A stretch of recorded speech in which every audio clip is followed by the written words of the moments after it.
On July 9, 2025, 5 African presidents walked into the White House. But this was no ordinary diplomatic meeting. While the world's major African powers, Nigeria, South Africa, Egypt, Ethiopia, were thousands of miles away in Brazil at the BRICS summit, Trump handpicked 5 smaller nations for his own African agenda. The presidents of Gabon, Guinea-Bissau, Liberia, Mauritania, and Senegal sat around Trump's table, not knowing they were about to become a part of a geopolitical chess game that will expose the true nature of America's relationship with Africa. What happened in that room will spark outrage across the continent. Trump's good English comment to Liberia's president will become the symbol of everything wrong with Western attitude towards Africa. But the real story runs deeper than one man's ignorance. This meeting revealed a calculated strategy. Divide Africa, pick the weak, ignore the strong. While Africa's rising powers build new alliances in Brazil, Trump was setting a different kind of trap in Washington. What you are about to discover will change how you see America's Africa policy forever. Because this wasn't diplomacy, this was something else entirely.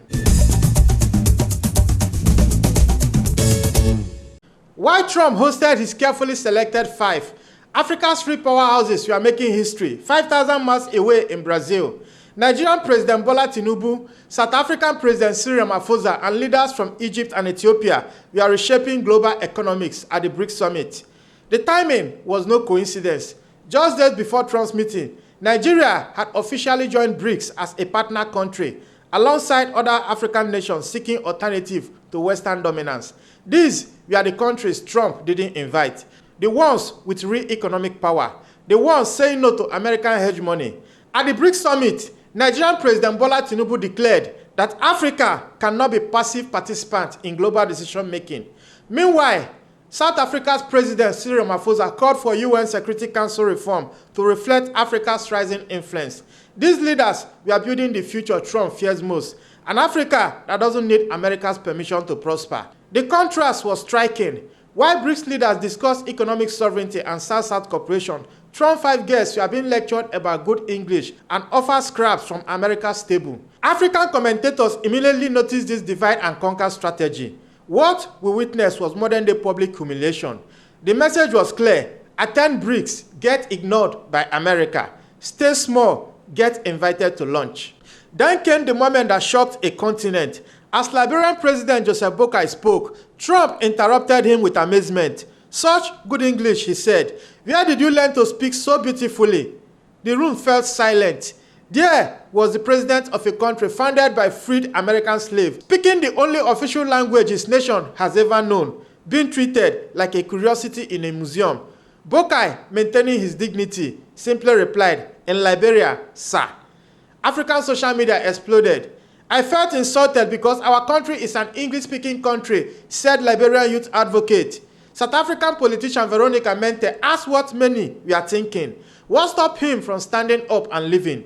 This wasn't just ignorance, it was a window into how America still sees Africa.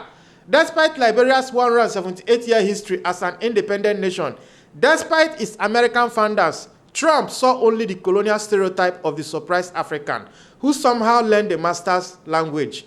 The White House defended it as a heartfelt compliment. But across Africa, the message was received differently. This was the same man who allegedly called African countries shito countries in 2018. Some things never change. What made it worse was the silence that followed. No African leader walked out. No one challenged the disrespect. The continent watched its representatives smite through their own humiliation. Trump's guest list wasn't random. These 5 nations share something in common. They are all resource-rich but geopolitically weak. Gabon has manganese and uranium. Mauritania has lots of iron ore. Liberia has diamond and gold. Senegal has phosphate. But here's what they don't have: the economic muscle to say no to America. Unlike Nigeria with its 200 million people and massive economy, or South Africa with its industrial base, these nations depend heavily on Western aid and investment. One would anticipate the usual larger economies. The selection revealed America's true strategy: cherry-pick the desperate, avoid the ones that matter. All 5 nations face 10% tariffs on their exports to America. All but Guinea-Bissau are under review for Trump's travel ban. They came to Washington not as equals, but as beggars seeking relief from American punishment. The crucial irony wasn't lost on observers. As analysts noted, these countries are being courted precisely because China doesn't already have monopoly on the mining sector. America wants their resources, but only on terms that keep them dependent. This wasn't partnership, it was extraction with a diplomatic smile. As Trump's 5 guests praised his golf skills and suggested he deserved a Nobel Prize, the real African story was unfolding in Brazil. The BRICS summit represented everything Trump's meeting was not: African sovereignty, economic independence, and genuine partnership. The numbers tell the story. BRICS now represent 46% of global GDP and 55% of the world's population. With Nigeria, Egypt, Ethiopia, and South Africa as members or partners, BRICS now includes Africa's 3 largest economies and most populous nations. While Trump offered vague promises about mineral deals, BRICS was creating concrete alternative to Western financial institutions. While Washington imposed travel bans, BRICS welcomed African participation without conditions. The contrast in dignity was stark. At BRICS, African leaders spoke as equals about reforming global governance. At the White House, they were asked where they learned English. At BRICS, Nigeria's president declared Africa's determination to be architects of our future. In Washington, leaders smiled through condescension. African commentators noticed immediately. Popular YouTuber and Pan-African advocate noted that BRICS countries want Nigeria at all costs, while America picks only the weak. The message was clear: join the strong or accept humiliation from the declining superpower. Trump's meeting wasn't diplomacy, it was damage control against Africa's rising independence. Behind Trump's friendly rhetoric lay a brutal reality. His government had just shuttered the USAID, cutting billions in aid that kept these nations afloat. In Liberia, over 40% of its national budget came from US aid. In Senegal, anti-malaria campaign collapsed. This was the stick behind Trump's carrot: accept our terms or watch your people suffer. The 5 presidents knew they were negotiating from weakness, which explains their desperate praise of Trump's leadership. Liberia no longer wishes to be just an aid recipient, President Bokai's spokesperson had said earlier before the meeting. But what choice do they have? With USAID gone and tariffs biting, these nations needed American mercy more than American respect.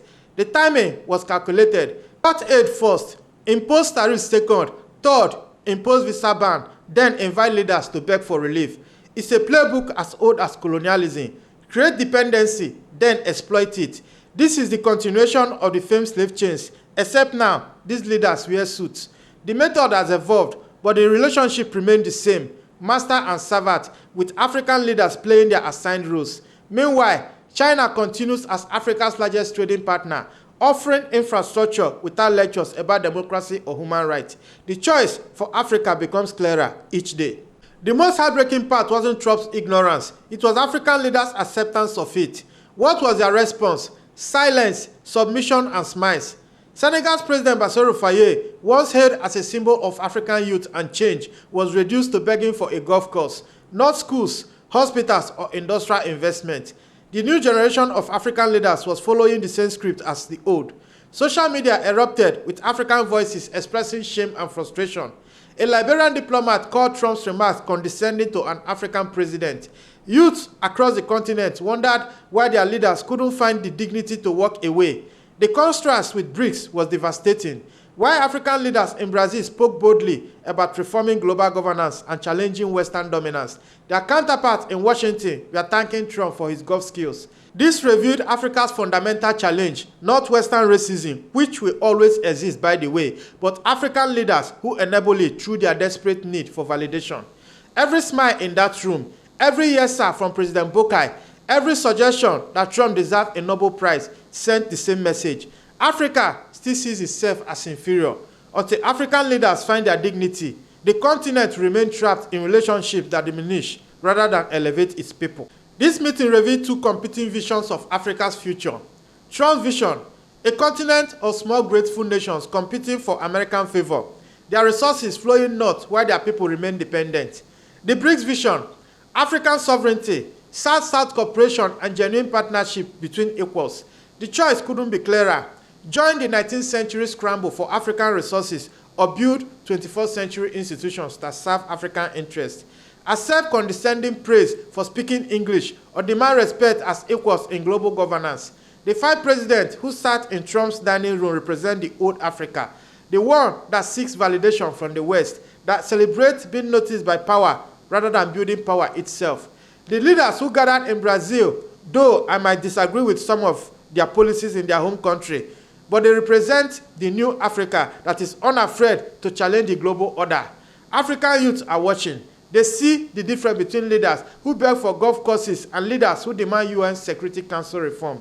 They see the difference between accepting humiliation with a smile and building alternatives that render such humiliations irrelevant.